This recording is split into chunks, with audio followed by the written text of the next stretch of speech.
Welcome to the brand new show. I'd play that for $1 from the World 1-1 Podcast Network. I am your host, Larry the Bearded Wonder. Joining me are my friends, Kathleen, who you may recognize from our flagship show, the World 1-1 Podcast. The delightful Todd Oxtra from the Secret Friends Unite Network. Howdy, y'all. And Chris John from over at 1H1D doing the Lord's work, sorting out the trash on GamePass. Hiya.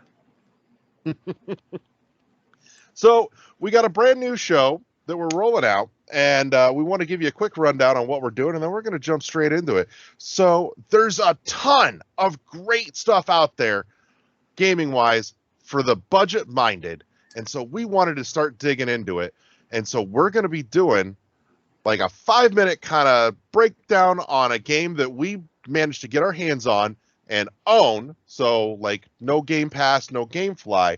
So something that we actually own in our libraries that we paid $1 or less for, and just give it a simple pass-fail review of, yeah, I'd recommend playing this for $1 if you get a shot at it. It's real simple, real easy. And so let's dig in. Who wants to take the first go with their game for the week? I guess I'll start. If no one volunteers. I'll start. Rock, paper, scissors always works, folks. Yeah. I will go first, if that's okay. Go for it. All right. So my game, and for this very first episode, I had to pick the first free game I ever got when I started gaming on the PC and got the Epic Game Store, and that would be What Remains of Edith Finch. So it is very different than usual games I play. I'm usually somebody who'll play Metroidvanias, Zelda-type games, exploratory.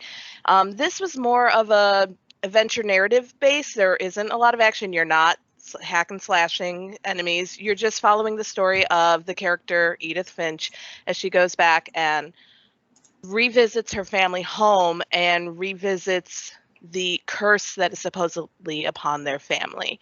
The graphics are beautiful, and it was just a game that happened to be free that I'm like, ooh, I'm just gonna, like anything in the Epic Game Store that's free. And by the way, I highly recommend, if you have a PC, get the Epic Game Store. They have free games about every week or two.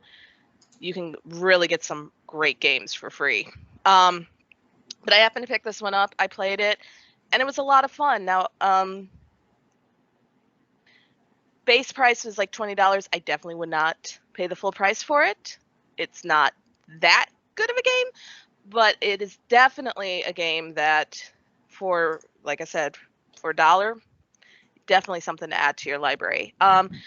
Just a warning, do read up on it a little bit ahead of time. There are some trigger warnings, some themes that are throughout the game that could affect people if you don't know, if you're not expecting it. Because it does deal with death across all different ages. But again, it's not gory, it's not bloody, it's just a story. And it's the tragic story of this family and what happened to them as they went through their lives. So definitely worth getting for free, or even $1. Right on. Actually, I played that one a couple of years ago, and I'm just curious, real quick feedback. How do you feel about classifying it as a walking sim? I could see it as a walking sim. It definitely is not. I would say it's more of a narrative base, not because they list it as an exploration game. I'd say it's just more a novel. You're basically following. It's like you're actively participating in the story of the family. So yes, you have to hit the buttons, you walk, but it's more of a walking simulation. You're walking through this story. So it is, like I said, it's completely different. If you're into action adventure games, this is definitely not that, but the story is really well done. The graphics are beautiful. And you really learn this tragic backstory. I remember one part, and of course it starts playing the Halloween theme music, and I'm just like, oh fuck no, because I don't like scary things. So I'm like, I'm done, I'm out. I mean, I went through it, but I'm like, oh, and that's why I say it's not it's a tragic story, but there's not, you don't really, there's implications, but you don't see like blood, gore. It's not not a horror game. So, you know, they don't show any of that stuff, but it definitely was like, oh, where are we going with this? And why am I doing this? And why am I playing this type of game? But got through it. Very good story. Very intriguing. I wanted to know what happened. And they set up the progression very well as you progress through the house. And you figure out where you got to go to next. Is there any summation- gameplay mechanics? I was gonna say, is there any gameplay mechanics, like, or is it just truly you're clicking a button, listening to the story, and then moving on? Pretty much that's all it was. I mean, there was some things where you had to explore a room and find the next piece to get to the next room, but it wasn't like puzzles. You like didn't go into like a separate screen where you had to figure out a puzzle. You had to find then basically the next button prompt, like where you can unlock to the next area. So you do have to explore to get to places, but it felt like you were guided there, if that makes sense. I'm gonna say I vaguely remember there being like at least one puzzle kind of in the mix, but that was an oddball because it was like the only one there, if I remember correctly.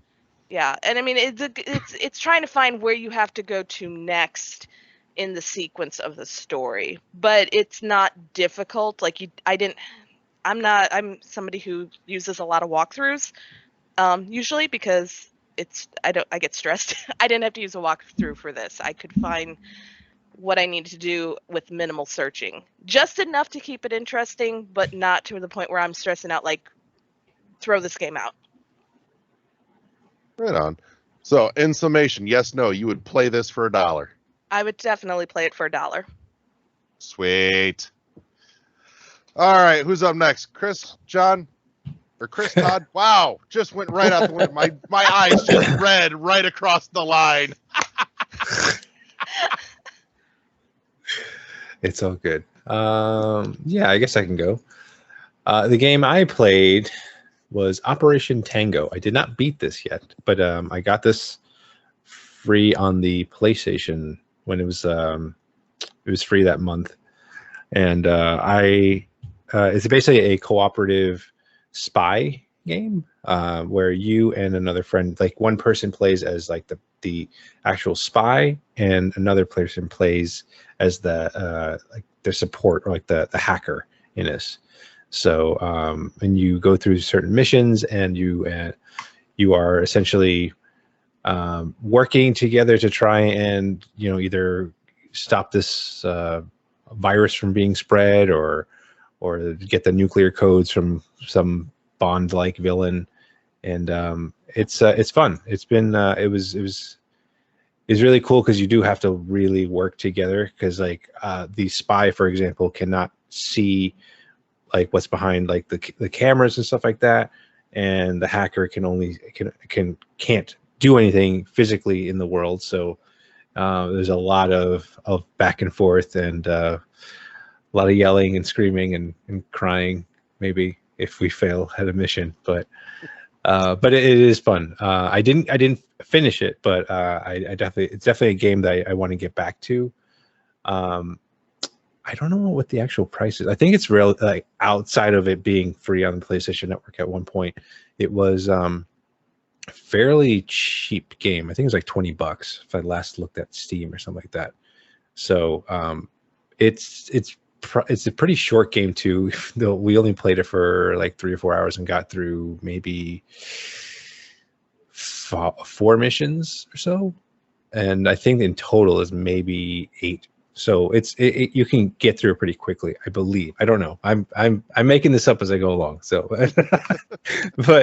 but yeah, it's definitely a game that I would recommend you play.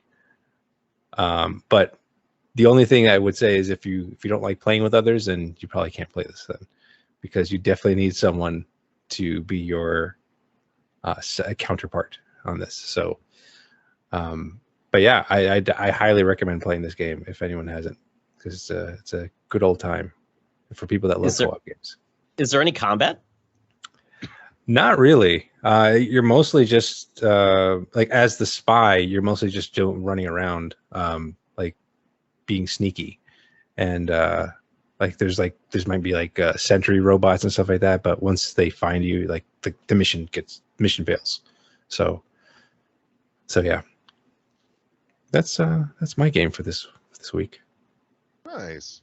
This is one I'd not heard of. So, where did I miss? Where did you come across this one? I got this was free on the Sony on the PlayStation Network for I want to say it was back in May. Okay, that's probably why I missed it. I don't PlayStation so much. Well, the actually other cool part about this is only one person needs to actually own the game. That's nice. Oh. Yeah. So nice. you can share a friend code, and then they can hop on and play it with you. So, what's it called again, Chris? Operation Tango. I remember getting that game as well. So I will have to look at that one. Yeah, I'm down to play it if anyone else wants to play it. So, is it only on the PlayStation? No, it's on PC too. It's on PC as well. Yeah, $13 on Steam or PlayStation Store now. I'm looking at it's on Steam for $20 now. Yeah, nice. It's definitely worth the $13. I will say that. So even more so, worth playing for $1. Oh yeah, definitely worth playing for $1. Right on. Todd, what you got for us? Oh my goodness, this was a challenge. But I do have an extensive Humble Bundle library, Epic Store library, and Amazon Games library that I'm just banking. I'm banking all of these. I'm a slick deals guy. Anytime there's a game, I'm just adding it to my library, and I use GOG for GOG Galaxy. Yeah. To actually, that is the greatest thing in the world because it basically documents all of your libraries and it tells you where they're at, which is like my biggest problem right now. It's like streaming, right? Where's the show at? Just watch. Perfect app for that. GOG Galaxy is the best thing because it does incorporate the console games too, and it's a web. It's actually a PC browser. I don't know if they have it for phones because that would be perfect. It was like if it was like a app on your phone. Do. Oh, I will have to check that out because that's I could be wrong, but I thought I saw it. Nothing worse than buying a game that you already own. Yeah. Well, I mean, how many We've times? all done it. We've all done it. I thought yes. that was an April Fool's joke because it was like a launcher for your launchers. Oh. I swear it is a launcher for your launcher. Yeah. I was like, okay, but that's cool that it actually works. It's fantastic. Yeah, it's great because you can just search for a game and it's like, oh, it tells you where exactly it is. So go to your Xbox and play. So yeah, so I actually searched to see if I own this game, and that is Dark Side Detective. There's actually a sequel. This game was such a delight. I love this because this game is essentially King's Quest with better pixel art with that game style. Basically, it's that point and click adventure. There's no voice acting. It's all you just read the dialogue. But it is witty as you'd ever. I mean, it's just the writing is fantastic in this game series. The game's by Spooky Doorway, so even there, game has an awesome dev. And essentially, you are playing a noir detective who deals in the supernatural. So think of like a Constantine. What is his name? The other supernatural detective. He had a TV show on Sci-Fi. I can't remember his name. Jim Butcher wrote the books. You'll know what I'm talking about. Oh, I know what you're talking about. Oh, I read the book on Audible too. Shit. Oh, yeah. Christ. I think it's the one if you're thinking of the one I'm thinking of, I believe they actually filmed at least part of an episode here in town. Oh, okay. Yeah. I mean, that makes sense. But regardless, that's kind of what you're looking for, but the tone is completely goofy. It's almost reminded me of like the dialogue of like Airplane, where you've just got the wacky, weird dialogue, but with this thing. And the great part about this game is it has 9 micro episodes. So it's 9 individual stories, and they're complete. And they take you no more than 10 to 15 minutes to beat them, which is perfect. It's just the perfect length to have a good time. And it's you and your moronic deputy that always helps you, but he doesn't really help you. Just kind of he's more of a hindrance than anything, and he just says the stupidest things, which often hinder you. But it's really just a fun game, and I just want to give you guys a couple of the highlights from where the game just exceeds in its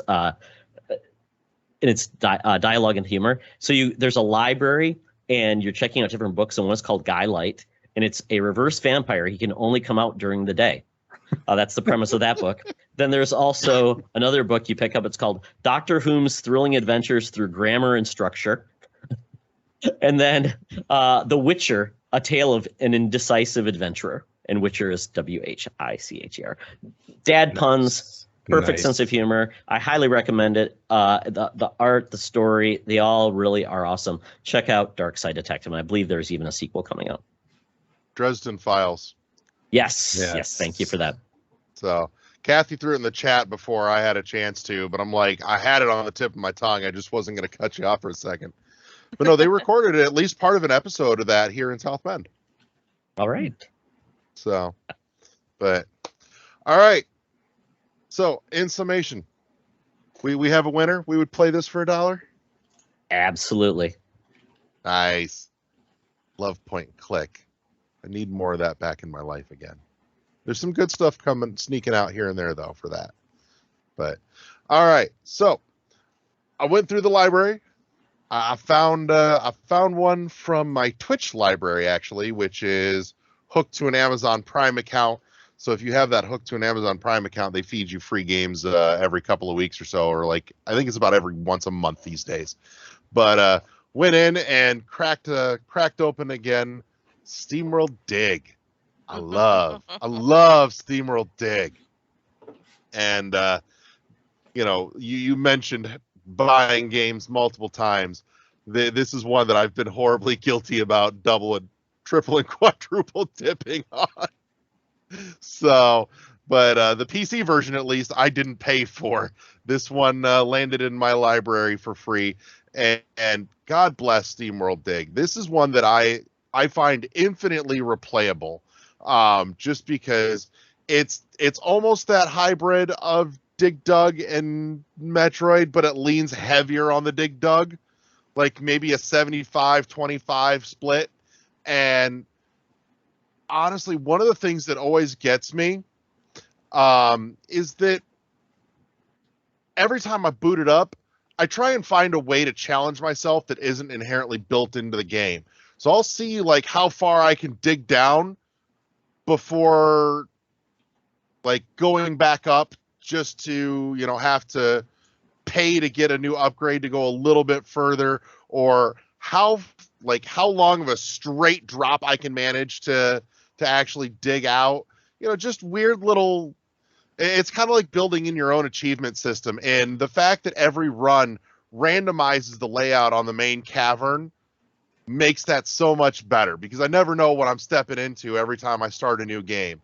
But it's also beautifully, it's like just perfectly long, because if you've got maybe 2 or 3 hours, you can totally power through that in a single sitting. And it's short, it's punchy, the end delivers, but there's something so wonderfully cathartic and relaxing about just the pacing of the dig. It's just dig, dig, dig, dig, and it's that rhythm, and you're just like, yes, more please.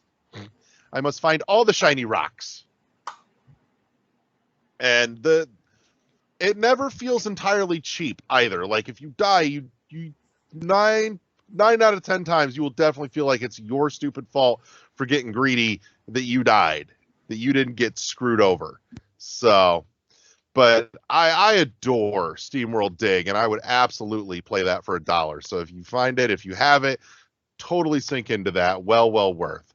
But we've made the rounds, so we've got a complete episode of I'd Play That for $1 this week.